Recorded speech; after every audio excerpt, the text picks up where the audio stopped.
Hey guys, True Grit's got bulletproof saws. I got a good one to show you today. I got a 66, an 066 that came into the shop for repairs, and it hasn't ran in a few years. There's a story behind it. Anyway, it's been sitting for a few years now.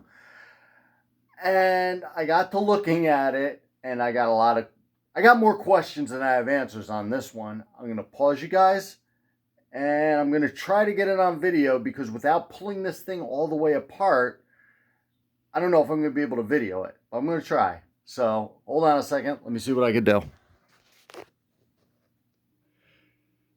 Okay, guys, I'm probably going to have to pause you a few times.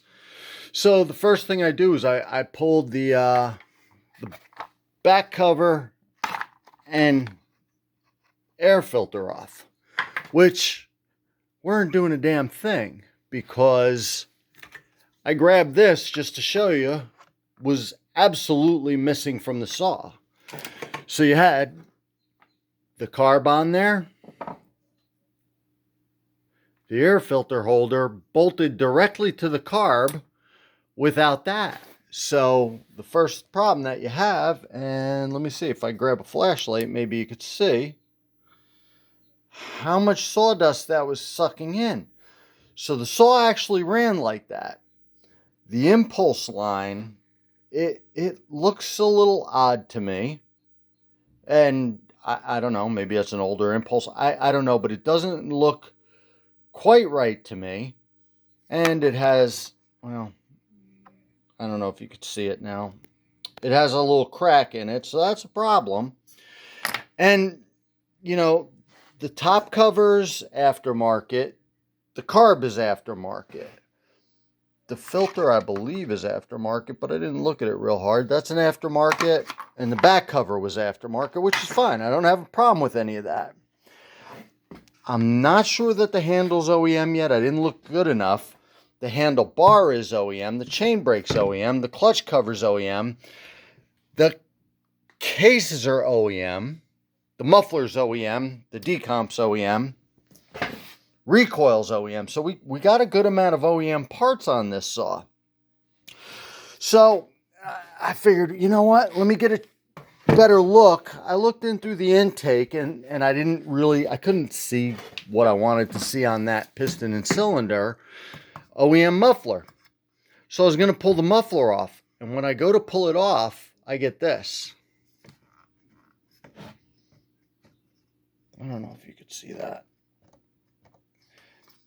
Anyhow, that bolt's not holding that muffler there, so right away I get suspicious. Pull the top cover off, and what do I see?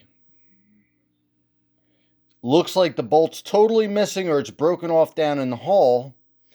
This is the hard one. I don't know if you could see because I have a very small window to see there. No bolt there either. So now I have two bolts missing. I spin around to the other side. This one's really hard to see. I have a broken off bolt. I suspect there's a bolt up there for the fourth one, but I haven't pulled on it enough to know yet. So this is a saw that came in for repairs. The guys were milling with it.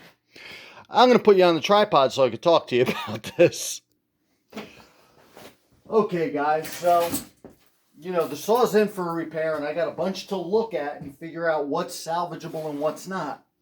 A lot of the times on these OEM saws, listen, I know we all love an OEM saw, but at some point, what's worth repairing and what's worth keeping as a parts saw? Because you could get into a lot of money on these, and with, you know, this doesn't appear at this point to have too many missing parts. You know, the back cover for the carb, that's not the most expensive part in the world, but I haven't looked at the piston and cylinder yet. The fella said he started it up or tried to start it after sitting. Probably had some bad gas in there. And he said it just boom. He said he had a flame shoot out of it. And I'm guessing it shot out from the base of that cylinder. I was thinking maybe it got a little flooded, got fuel in the exhaust. And no, I'm pretty sure that when he said flame, it was coming from the base of the cylinder. Anyhow, this is a fun one. I'm gonna pull it apart and see if it's worth fixing. I believe that's aftermarket too, now that it popped out in my hand.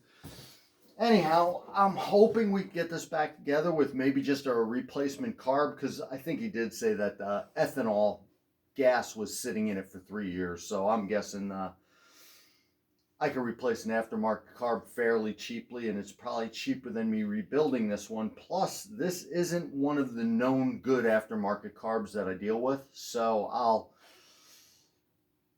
take a better look and talk to the fellow about what he wants to do. I just thought it was kind of funny to be missing that many cylinder bolts.